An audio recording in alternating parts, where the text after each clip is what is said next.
Alcanzando el conocimiento, una herramienta vital. Bienvenidos a Alcanzando el Conocimiento. Nos encontramos aquí en la 24ª Semana Nacional de Ciencia y Tecnología organizada por el CONACYT y es un gusto saludar aquí con nosotros a la doctora Delia Montero de la UAM Iztapalapa. Ella ha realizado diferentes estudios acerca del agua que consumimos y van a ver las cosas que nos va a platicar. Delia, gracias por estar con nosotros. Gracias por invitarnos a platicar de lo que sabemos y de lo que nos gusta. Yo trabajo desde hace tiempo el tema del agua embotellada porque se ha convertido en algo que todos los mexicanos consumimos. El 90% de los mexicanos toman agua embotellada y nos hemos dado la tarea de saber un poco cómo se da ese proceso, por qué pasa, y nos hemos encontrado con sorpresas que ni siquiera nos imaginábamos, ¿no? Antes que nada, ¿qué fue lo que nos pasó?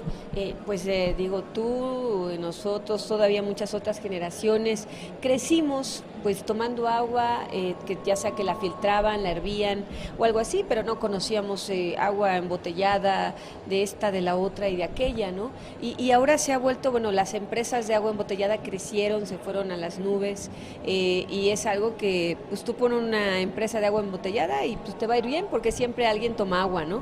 Claro, mira, todo este cambio de hábitos empezó con el terremoto del 85, donde se fracturaron las líneas que distribuyen el agua, los tubos, las tuberías, y entonces hubo filtraciones de aguas usadas con agua limpia. Entonces esto representaba un problema de salud para los pobladores de la Ciudad de México. Y se recomendaba hervir el agua principalmente, porque en esa época sí existía Electropura, pero era una marca muy local, era casi un consumo, no de élite, pero que no era necesario, ¿no? Pero la Conagua, que en ese tiempo no se llamaba Conagua, ni el organismo operador, que en ese tiempo era la DGCOH, nunca nos avisaron que los tubos ya estaban reparados, porque los tubos no pueden estar rotos 1 año, 2 años, 5 años, entonces nunca nos avisaron y la gente seguía en esa incertidumbre de si el agua era buena o era mala. Entonces el primer cambio de hábitos que tuvimos fue de cambiar del agua de la llave, como la tomábamos, a hervir el agua. Hacia finales de los 80s, entran en México las primeras empresas transnacionales como Nestlé y Bonafont, que era de Danone, más bien era Bonafont y luego la compró Danone, y empieza a desarrollarse, en esa década de manera casi generalizada este cambio de hábito. ¿Qué fue lo que permitió esos cambios de hábito? Que las instituciones públicas no nos daban información, a nadie nos decían cómo era la calidad del agua, a nadie le decían que hay una norma que se debe de seguir, que el agua se potabiliza, etcétera, etcétera. Entonces tú tienes una ausencia de información institucional, pero las transnacionales, ¿qué hacen? Te daban la información, de tal manera que los ciudadanos tienen una información asimétrica y por instinto, ¿qué haces? Tú te vas con quien te da más certidumbre, aunque te cueste. Y entonces empieza a crecer también la empresa Electropura, ¿no? Que más tarde es comprada por PepsiCo, de tal manera que ya a finales de los 90 tenemos un mercado prácticamente dominado por 4 empresas transnacionales, que es Coca-Cola, Pepsi-Cola, Danone, que compró Bonafont, y Nestlé. O sea, son las 4 empresas que dominan el mercado. Son monopólicas que tienen el mercado. Entonces, pero hay mucha gente que no le alcanza para comprar esa agua. Entonces nos hemos dado cuenta que hay otro mercado paralelo, que son las purificadoras. Son pequeñas empresas de 3 empleados, 5 empleados, que venden el agua, el garrafón, entre 5 y 15 pesos. Entonces supuestamente les dan tratamiento, les dan muchas cosas y venden el garrafón a 7 pesos. Pero Se supone que están regulados, que hay permiso, pero nadie los controla, nadie los vigila.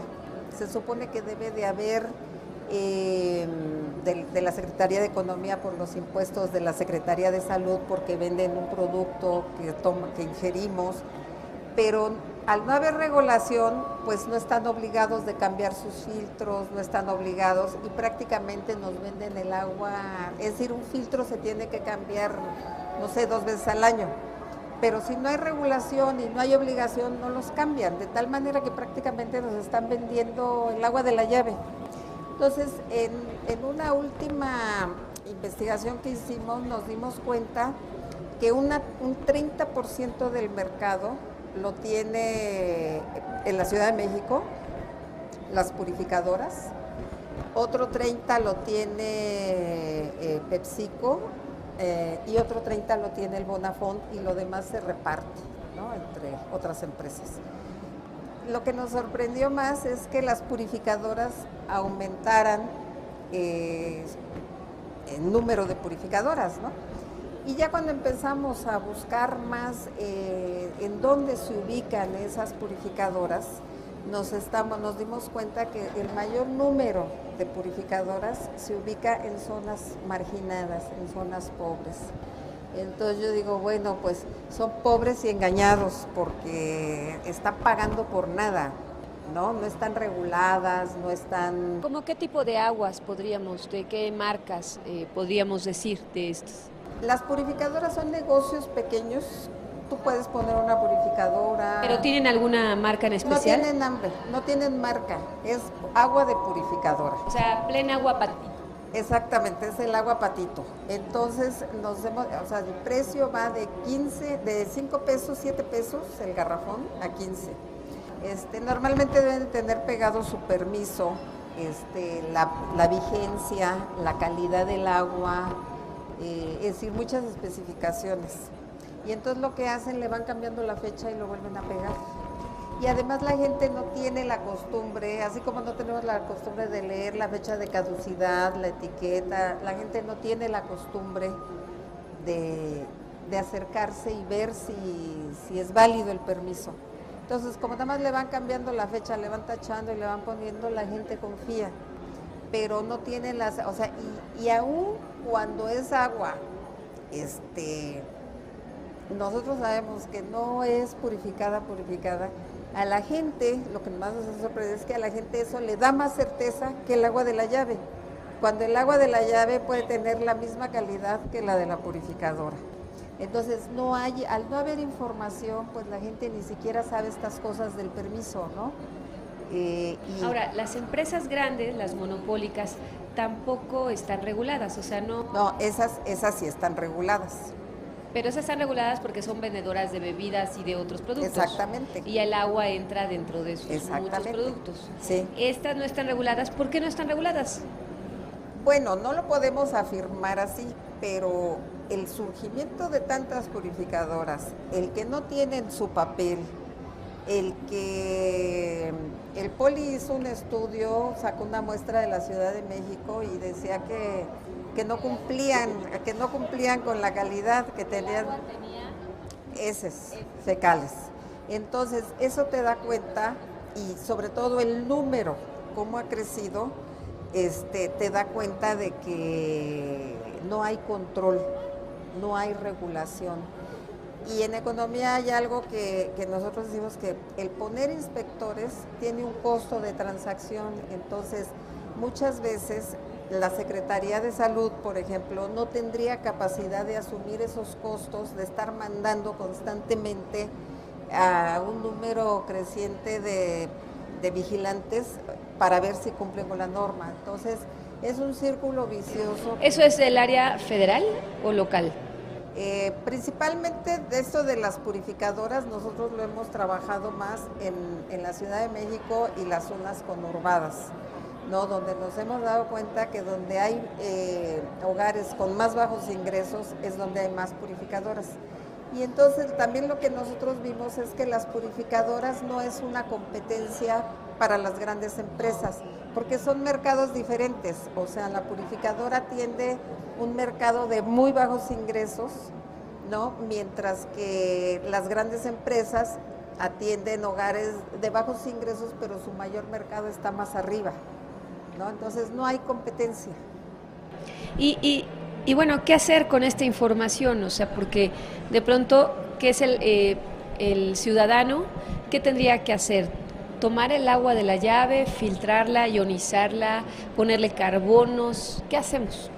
Mira, nosotros consideramos que algo que se puede hacer en los hogares son métodos de purificación caseros, un ozonificador, o hay unos de piedras, es decir, hay muchos métodos para purificar el agua, pero el problema es más complicado porque es un hábito que está muy arraigado, ¿no? Si tú le dices a alguien, no, pues toma agua de la llave, y te van a decir, pues estás loca, ¿no? Pero te lo dicen porque su mamá le dijo y su papá, en una encuesta que nosotros vimos, que hizo el DIF, le decían, bueno, ¿y quién le dijo que no tomara agua de la llave?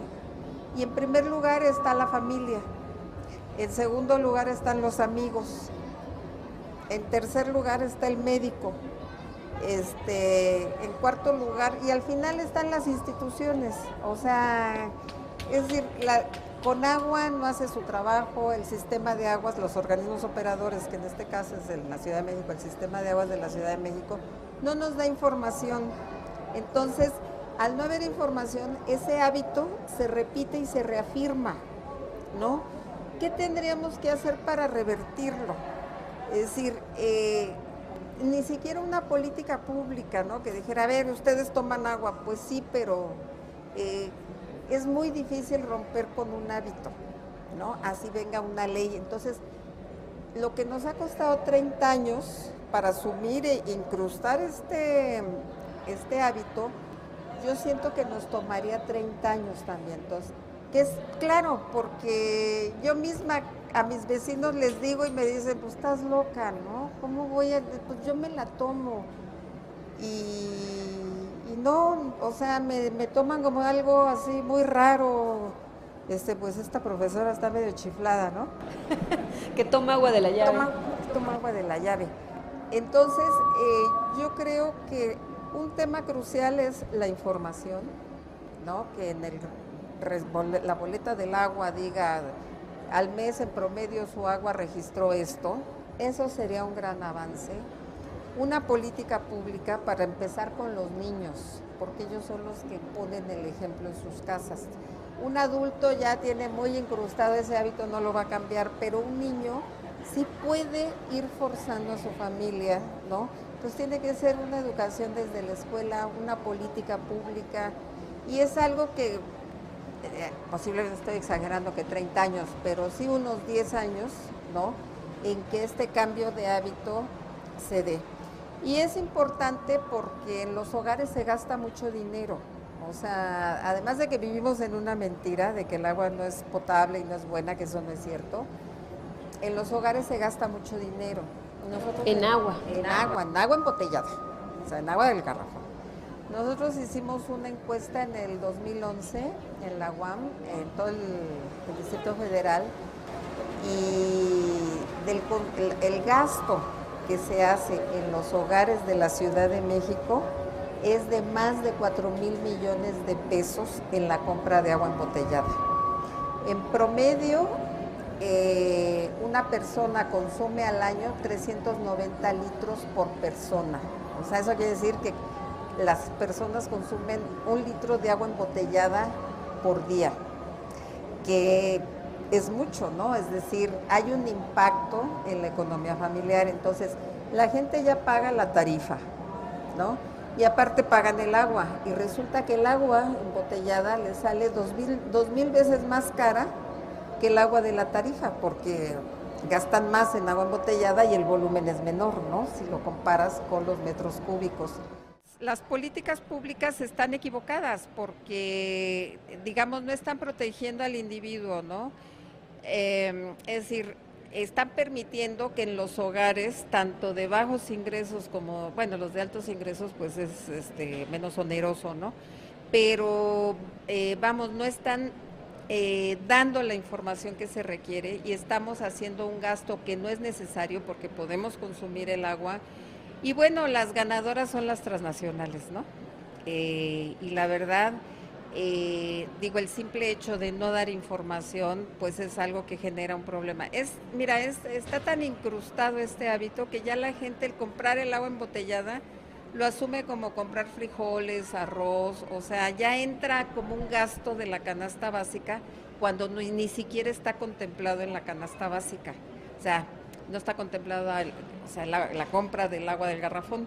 Entonces, yo sí considero que el gobierno está descuidando mucho esa parte. Nosotros en nuestra encuesta, una de las preguntas era, bueno, si a usted le incrementaran la tarifa un poco y le dijeran que le van a dar agua de calidad, ¿aceptaría ese incremento? Y la gente decía que sí, ¿no? Porque a veces, bueno, ahora ya las transnacionales han mejorado mucho sus sistemas de distribución, pero hubo una época que se tenía que acarrear de lejos el garrafón y todo eso.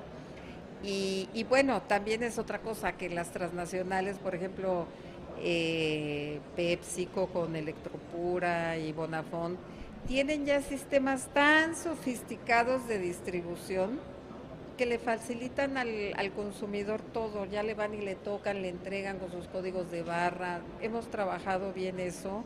No, y te dan propaganda, por ejemplo, en el caso de Ciel con Coca-Cola, te dan que te venden un montón de cosas y además donde pongas el garrafón y no sé qué tanto. No, y hacen promociones, pero sobre todo el entregar a la casa, ¿no? Eso, tienen un sistema muy interesante, hacen muy buen uso de las tecnologías porque tienen un aparatito ahí con su código de barras, ellos saben, en este hogar se consume tanto, entonces ya te tocan, señora, le traemos su garrafón, sí, no sé qué, entonces ese pedido que van levantando, llega a una central, llega a la fábrica, entonces trabajan por cuadrillas muy pequeñas de barrios, de colonias, y los pedidos llegan en forma instantánea y las rutas son deliberadas. Cada empleado que maneja una ruta debe de llevar un pedido mínimo por día, es decir, son empresas que tienen muy calculado, ¿no?, el consumo. Entonces, pues es un negocio millonario, ¿no? Y si no hay información por el otro lado, pues estamos dejando que estas sigan haciendo su negocio. Y aquí también hay muchas irregularidades, porque, por ejemplo, tú quieres saber cuánto extrae PepsiCo, Bonafont, y preguntas a Transparencia, a la Conagua, y te dicen esa información clasificada.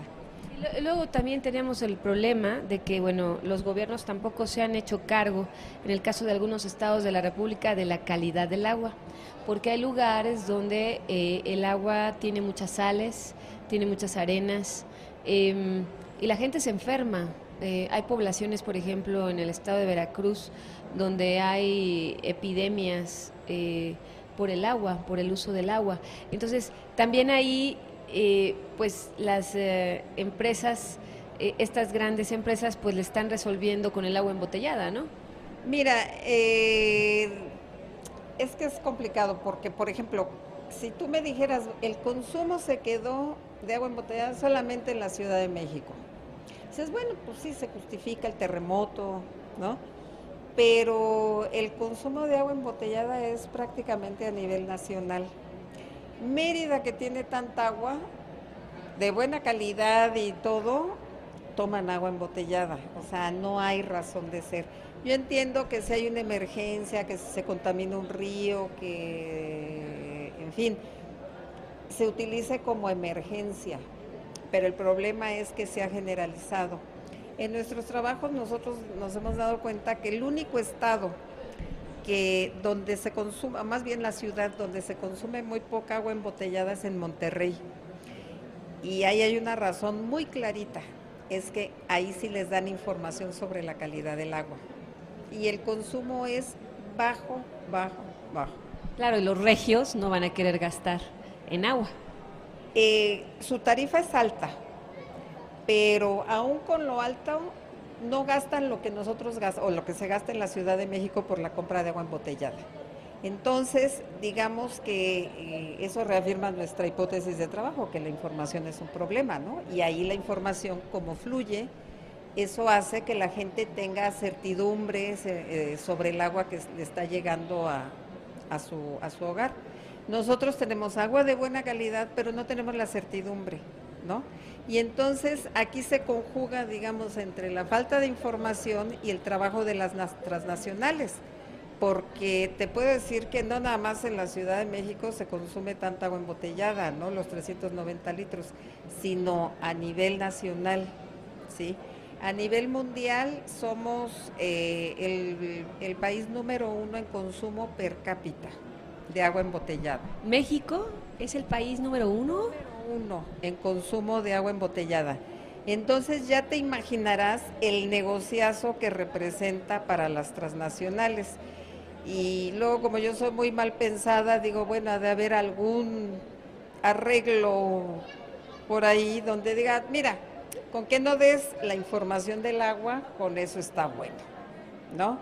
Y no es difícil de pensar cuando vemos todo lo que ha hecho la Pepsi-Cola dando $1 millón por voto a cada diputado, a cada senador, pues te queda claro que si el negocio del agua embotellada es de Pepsi-Cola y Coca-Cola y Danone y las transnacionales, pues bueno, uno puede tener malos pensamientos acerca de por qué no nos dan la información sobre la calidad del agua. Entonces, aquí las universidades, los medios de difusión, todos tenemos que hacer mucho trabajo para que la gente se dé cuenta y sobre todo que lo asimile, porque aunque uno les lleve pruebas, la gente tiene un hábito muy arraigado, ¿no? Una costumbre. O sea, bueno, tú vas hasta la ranchería más alejada y toman agua embotellada.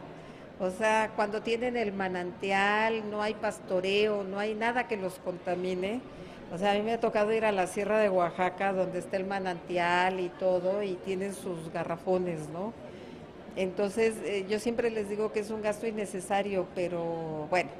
Y nosotros en la UAM, a partir de todas estas investigaciones, pues siempre trabajamos con grupos multidisciplinarios, ingenieros, biólogos, y a partir de todo este gasto, mis colegas dijeron, bueno, ¿y por qué no hacemos un aparatito que mida la calidad del agua?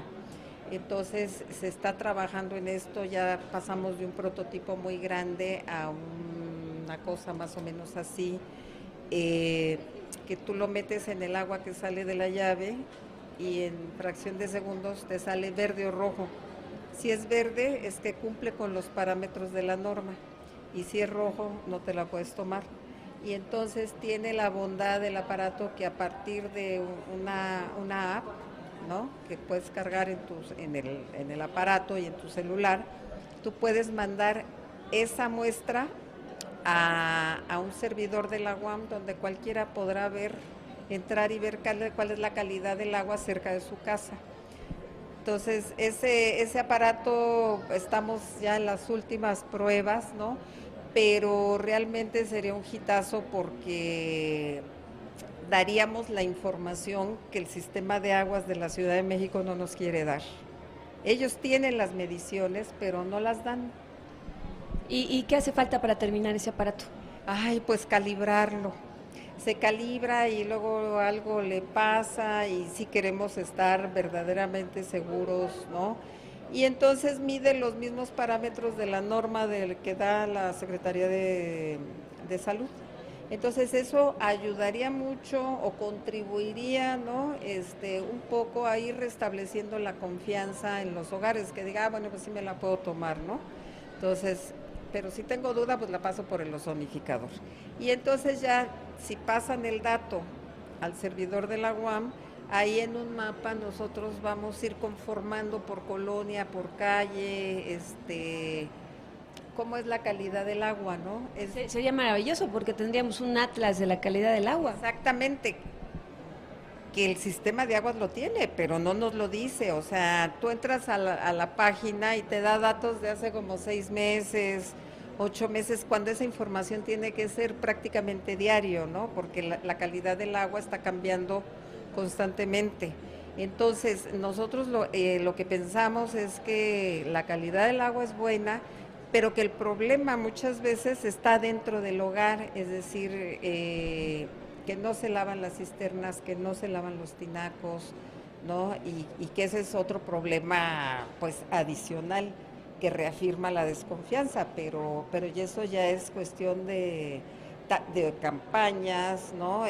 Porque realmente nos damos cuenta que el sistema de aguas de la Ciudad de México no hace campañas, ¿no? O sea, no nos dice lave sus cisternas, se limitan a cuide el agua.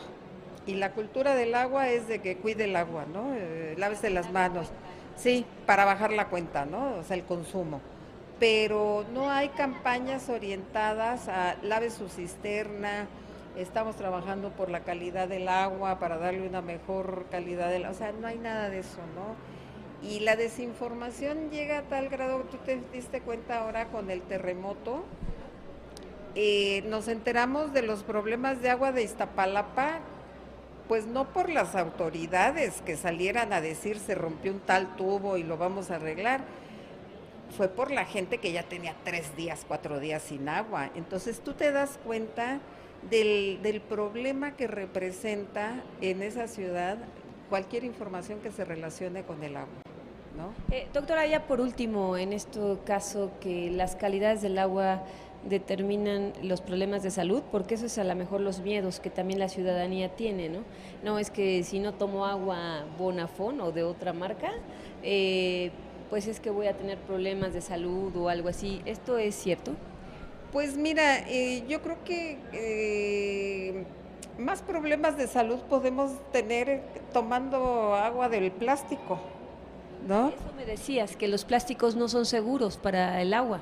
Pero, digo, yo no conozco mucho, pero estuve trabajando en una investigación con otra colega de la UAM, una química, Judith Cardoso, y entonces ella, como trabaja todo lo de los plásticos, queríamos hacer una investigación como cruzada, ¿no? O sea, ver cuánta gente, bueno, aquí es fácil saberlo, todo el mundo, el 90% de la población toma agua embotellada, pero cruzarlo con enfermedades de la salud, con los cánceres y con todo eso, y metimos un proyecto al CONACYT y pues no nos lo dieron, pero vamos a insistir.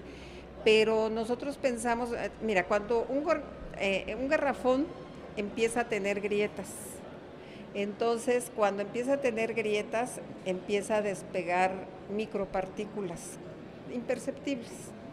En la purificadora ni los revisan. Las grandes empresas, pues así contra una lámpara, hacen una revisión ocular, ¿no? Pero bueno, tampoco es una revisión exhaustiva, ¿no? Y entonces, si a primera vista ven que está bien, pues pasa, ¿no? Pero el riesgo es que no sabemos qué estamos tomando. Entonces yo digo, bueno, pues de un cáncer por un plástico a una enfermedad de otra por de la llave, pues yo creo que prefiero la de la llave y no me cuesta, ¿no? Entonces, hay mucha información, falta mucha investigación, pero sobre todo hace falta mucha divulgación, ¿no? O sea, a mí lo que realmente me tiene sorprendida es que la gente de bajos ingresos esté gastando su dinero en un agua que puede ser el agua de la llave de su casa. Pues a dejar el agua embotellada. Gracias, Delia. Pues cómprense un filtro, cómprense algún sistema de purificador. Yo creo que, digo, a menos que les salga como Iztapalapa color tamarindo, pues no se la tomen. Pero si no viven en Iztapalapa pueden tener mucha certeza que su agua es potable y pásenla por un sistema de filtración y ya. Gracias, Delia, y gracias a todos ustedes por estar con nosotros aquí en Alcanzando el Conocimiento, una herramienta vital. Gracias a ustedes por difundir todo esto. Alcanzando el conocimiento.